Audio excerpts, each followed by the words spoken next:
अब हम यहाँ पे एक एग्जाम्पल सॉल्व कर रहे हैं जो कि एग्जाम्पल 27.1 है, जिससे हमें कुछ मुख्तलिफ कंसेप्चुअल चीज़ें पता चल जाएंगी। और एग्जाम्पल ये है कि हमने कैलकुलेट करना है the drift speed in a copper wire. Copper एक टिपिकल कंडक्टर है जिसे हम तांबा कहते हैं। अब इसका पार्ट ए जो है ना वो है the 12 gauge copper wire in a typical residential building has a cross-sectional area of 3.31 into 10 power minus 6 meter square। यानी अगर मैं इसके सॉल्यूशन पे जाऊं तो पार्ट ए जो है ना उसमें क्रॉस सेक्शनल एरिया मुझे गिवन है जो कि 3.31 into 10 raised to the power minus 6 meter square है। If it carries a current of 10 ampere, अगर ये 10 एम्पेयर करंट जो है ना वो कैरी कर रहा है तो करंट इसमें जो फ्लो हो रहा है वो है 10 ampere. What is the drift speed of the electrons? तो इलेक्ट्रॉन की जो ड्रिफ्ट स्पीड है Vd वो कितना है, हमने ये कैलकुलेट करना है। अब हमें कुछ एडिशनल इंफॉर्मेशन भी दी हुई है। Assume that each copper atom contributes one free electron to the current। अब ये बड़ी इंपॉर्टेंट assumption है कि हर कॉपर एटम जो है ना वो एक फ्री इलेक्ट्रॉन दे रहे हैं। तो अगर हम नंबर ऑफ कॉपर एटम्स हमें पता चल जाए तो उससे हमें नंबर ऑफ फ्री इलेक्ट्रॉन्स भी पता चल सकते हैं, उतने फ्री इलेक्ट्रॉन्स भी होंगे। तो ये हमें पता यहां से चल गया कि 1 इलेक्ट्रॉन पर एटम, ये हमें पता है। एक और इंफॉर्मेशन जो यहां पे है कि the density of copper is this much. Density जो कॉपर की है वो 8.95 ग्राम पर cm क्यूब है। यहाँ पे जो हमने एहतियात करनी है वो ये है कि बाकी जो यूनिट्स है वो तो स्टैंडर्ड यूनिट है, लेकिन यहाँ पे ये ग्राम किलोग्राम की बजाय ग्राम और मीटर की बजाय सेंटीमीटर क्यूब में है। तो हमने इन यूनिट्स को जो है ना वो ज़हन में रखना है। अब हमने इसको जो है ना वो सॉल्व करना है। तो ड्रिफ्ट स्पीड के लिए सबसे पहले यानी हम अपना जो अवेलेबल डेटा है वो लिखेंगे, उसके बाद हम उस इक्वेशन पे जाएंगे कि जो इक्वेशन हमें ड्रिफ्ट स्पीड कैलकुलेट करके दे सकता है। तो ड्रिफ्ट स्पीड के लिए जो इक्वेशन है वो है Vd is equal to current over NQA। हमें ये पता है। अब देखिए करंट का तो हमें पता है कि वो उसका मैग्नीट्यूड इतना है, हमें एरिया का पता है कि उसका मैग्नीट्यूड जो है ना वो इतना है, ये एरिया मैग्नीट्यूड है। हमें क्यू का भी पता है क्योंकि क्यू जो है ना वो एक इलेक्ट्रॉनिक चार्ज के बराबर है। यहाँ हम इलेक्ट्रॉन्स कंसिडर कर रहे हैं तो एक electronic charge 1.6 10 raised to the power minus 19 coulomb होता है। लेकिन इसमें एक वैल्यू ऐसी है जो कि n है। n हमें नहीं पता कि n जो है ना जो कि चार्ज कैरियर की जो डेंसिटी है वो हमने कैलकुलेट करनी है। तो हमें कुछ एडिशनल इंफॉर्मेशन तो ऑलरेडी इधर है, हम उन्हें अब यूटिलाइज करते हैं। देखिए चार्ज डेंसिटी यानी number of carriers per unit volume n तो ये ना, तो अब कैरियर्स जो है ना वो इलेक्ट्रॉन्स है और ये पर यूनिट वॉल्यूम है हमारे पास। अब वॉल्यूम जो है ना वो कितना है, वॉल्यूम को मैं लिख सकता हूं V और ये मास और डेंसिटी के बराबर होते हैं, क्योंकि डेंसिटी को हम डिफाइन करते हैं density is mass per unit volume. तो अगर मैं D को इधर लिख दूं तो V को इधर लिखना पड़ेगा, वॉल्यूम, मास और डेंसिटी आ जाएगा। अब यहाँ पे डेंसिटी तो हमें गिवन है जो कि 8.95 ग्राम पर सीएम क्यूब है, लेकिन हमें मास नहीं गिवन। तो ये अब हमने जो है ना मास को निकालना है कि मास का हमें नहीं पता कि मास जो है ना वो क्या है। अब इस एग्जांपल में हमें कुछ एडिशनल डेटा देना चाहिए था, और वो एडिशनल डेटा जो है ना वो ये है कि जो मोलर मास है कॉपर का, यहां पे मैं लिख देता हूं कि मोलर मास जो कॉपर का है और कॉपर वो बराबर है 63.5 और ये ग्राम पर मोल होता है, 63.5 ग्राम पर मोल। तो अब हमें मोल का भी पता है कि मोल क्या है।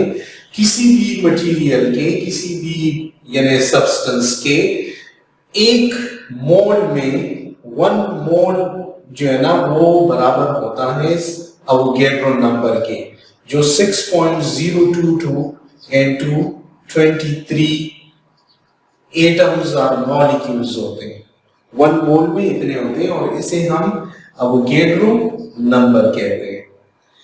तो ये हमें 1 मोल में एटम्स का पता चला। अब यहाँ पे हमें पता है कि हर एटम एक फ्री इलेक्ट्रॉन दे रहे हैं, तो इसका मतलब है कि इतने एटम्स जो है ना यानी इतने इलेक्ट्रॉन्स भी होंगे, तो इसको मैं मास की कैलकुलेशन में जो है ना वो यूटिलाइज कर सकता हूं। तो लेट्स से हम वॉल्यूम यहां से कैलकुलेट करते हैं। मास है तो मास बराबर है 63.5 और ये ग्राम पर मोल है, और डेंसिटी जो है ना वो बराबर है इस चीज के। डेंसिटी हमें ऑलरेडी पता है कि वो 8.95 ग्राम पर सीएम क्यूब है। तो यहां पे क्या आ जाएगा कि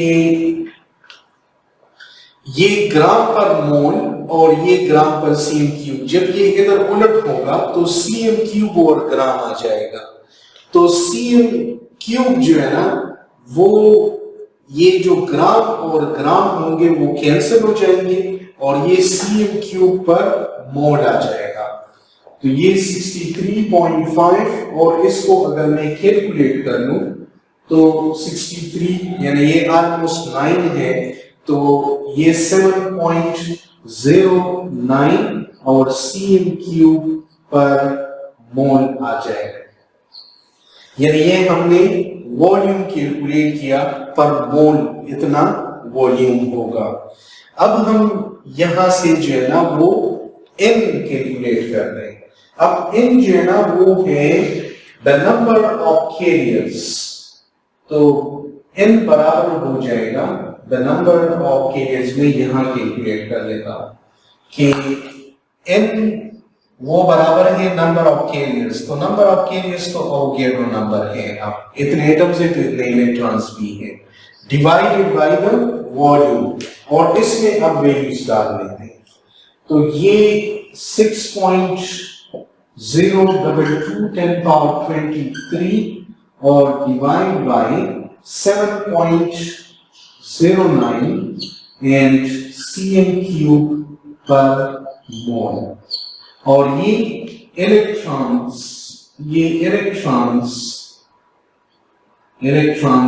पर मोल आ जाएंगे। तो अब यहां से मैं n कैलकुलेट कर लेता हूं। n आ जाएगा, इसको अगर इससे डिवाइड कर दें तो ये आ जाएगा 6.022, इसको डिवाइड कर दें ये ऑलमोस्ट 1 आ जाएगा और 10 पावर 23 यहां पे। लेकिन इसको सिंप्लीफाई करते हैं, सीएम क्यूब ओवर मोल, जब ये इधर आएंगे तो मोल ओवर सीएम क्यूब हो जाएंगे। तो मोल और मोल आपस में कैंसिल हो जाएंगे और हमें इलेक्ट्रॉन्स पर cm³ मिल जाएंगे। अब हमें पता है कि 1 मीटर जो है ना वो 100 सेंटीमीटर के बराबर है, तो यहां से 1 सेंटीमीटर जो है ना वो 0.01 मीटर के बराबर आ जाएगा। तो यहां से जो हमें इलेक्ट्रॉन्स पर cm³ मिले हैं, 1 cm की जगह हम 0.01 और उसका क्यूब ले लेंगे और फिर इसके साथ सिंप्लीफाई कर लेंगे, तो हमारे पास आ जाएगा कि ये बराबर है 8.49 into 10 raised to the power 28 electrons per m³। यानी इसको अगर मैं सिंप्लीफाई करूं तो ये आ जाएगा। अब हम Vd कैलकुलेट करने की पोजीशन में आ गए, हमने n फाइंड आउट कर लिया। तो Vd, अब यहां देखें कि करंट जो है ना वो आ जाएगा एम्पेयर में, वो 10 एम्पेयर है, और n जो है ना वो 8.49 into 10 raised to the power 28 electrons पर m³ है, और एरिया जो है ना वो 3.31 10⁻⁻², और 10⁻⁻⁶, और ये m³ में है, m² में, क्योंकि एरिया है तो m² में। अब इसको कैलकुलेट कर लेते हैं। यहां पे हमें पता है कि नंबर्स को हम सिंप्लीफाई कर लेंगे, लेकिन यहां पे इसको, ये जो m³ है यहां पे ये सिंप्लीफाई हो रहे m² से, तो यहां पे सिर्फ 1 मीटर डायमेंशन बच जाएगा, और इसको जो है ना आप फर्दर सिंप्लीफाई कर दें तो ये क्या आएगा, एम्पियर को मैं अब लिख सकता हूं कूलम पर सेकेंड, यानी 1 कूलम पर सेकेंड। तो अब इलेक्ट्रॉन्स और ये मैं सिंप्लीफाई करूंगा, तो ये सेकेंड मीटर यहां पे बच गया और ये यहां पे बच गया। तो इसको अब हम लिखते हैं, ओके, एक वैल्यू जो यहां पे रह रही है वो Q की रह रही है, हमने N की वैल्यू लिख दी और हमने A की वैल्यू लिख दी, Q की वैल्यू अब रह रही है, तो Q को इधर लिख देते हैं, जो कि 1.6 10 raised to the power -19 coulomb है। तो ये देखिए 10 कूलम के साथ कट जाएगा, और ये 1 मीटर इधर रिसिप्रोकेट होगा तो मीटर ऊपर आ जाएगा, और पर सेकेंड, तो डायमेंशन यानी इलेक्ट्रॉन्स, ये हम इलेक्ट्रॉन्स की स्पीड कैलकुलेट कर रहे हैं, तो कूलम के साथ कैंसिल, और यहां से आ जाएगा Vd, उसकी डायमेंशंस आ जाएगी मीटर पर सेकेंड की, जो कि 2.22 10 raised to the power -4 metre पर सेकेंड है। अब ये इतनी कम वेलोसिटी आ गई, बहुत ही कम वेलोसिटी है, यानी बहुत ही कम स्पीड है, जो कि यानी अगर मैं इसको 10⁻⁻⁴ इसको इधर ले आऊं तो ये तकरीबन 0.2 मिलीमीटर पर सेकेंड, यानी एक सेकेंड में इलेक्ट्रॉन 1 मिलीमीटर के कुछ हिस्से के बराबर, यानी उसका ऑलमोस्ट 5वां हिस्सा, 0.2 है ना मिलीमीटर, तो मिलीमीटर का 5वां हिस्सा जो है ना 1 सेकेंड में ट्रेवल करता है। तो अगर मैं इसको 1 मीटर लेंथ के लिए कैलकुलेट कर लूं, तो 1 मीटर लेंथ के लिए जो है ना ये 68 मिनट जो है ना वो लेगा, क्योंकि 1 मीटर 1000 मिलीमीटर मीटर के बराबर होता है। इसको अगर मैं प्रॉपरली कैलकुलेट कर दूं तो ये तकरीबन 68 मिनट जो है ना वो लेगा, ऑलमोस्ट, यानी 1 घंटे से थोड़ा सा ज्यादा। तो फिर ये क्या वजह है कि जो ही हम बटन ऑन करते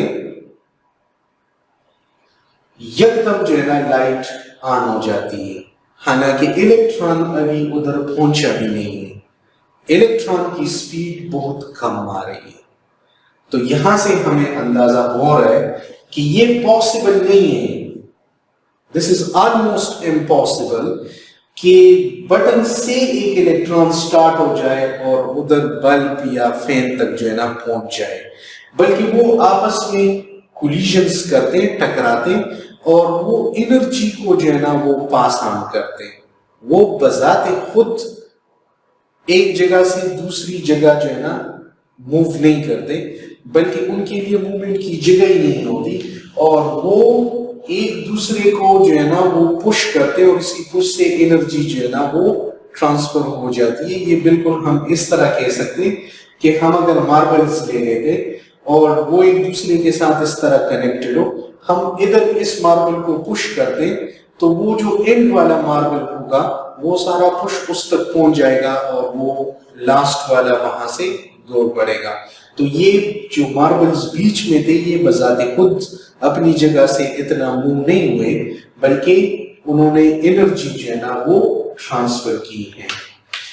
अब जो पार्ट बी है, पार्ट बी तो यहां पे मैं कर लेता हूं कि अगर एक कॉपर वायर है और उसमें 80 मिली एम्पेयर करंट जो है ना वो दौड़ रहा है, तो कितने इलेक्ट्रॉन पास होंगे एक खास क्रॉस सेक्शन से 10 मिनट में। तो ये अब चूंकि हमें करंट गिवन है, हमें टाइम गिवन है, तो एवरेज करंट का फॉर्मूला हमारे पास है कि वो delta Q by delta T है।